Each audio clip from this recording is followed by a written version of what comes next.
dù cố tìm một người thật lòng, dẫu trời mênh mông anh nhớ em.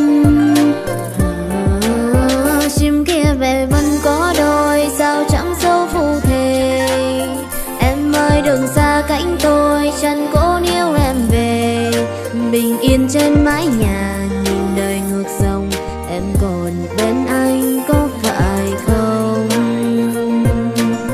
Trời ban ánh sáng năm tháng cứ về, sáng ai về chung lối. Người mang tia nắng nhưng có sao còn tầm tôi.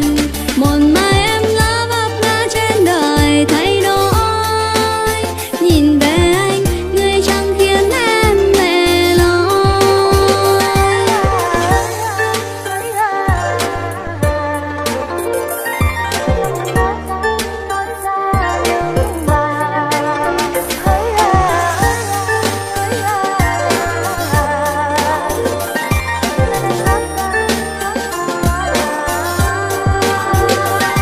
Nếu em có về, anh sẽ mang hết những suy tư, mang hết hành trang những ngày sống khổ để cho gió biển di cư. Anh thà lên đên không có ngày về, hóa kiếp thành trai như thị hữu, chẳng thành để em từ một cô gái sống gió vây quanh thành quỷ dữ. Thà tự để mình hay tự ta chối, bây giờ có khác gì đâu. Ta chẳng bận lòng hay chẳng thể nói tụi mình có khác gì nhau. Yêu sao cánh diệp phủ mờ nét bút, dẫu người chẳng hẹn đến về sau. Phố thị điện màu ta chỉ cần chung lối để rồi sống chết cũng vì nhau. Một nhành hoa rơi đoạn đường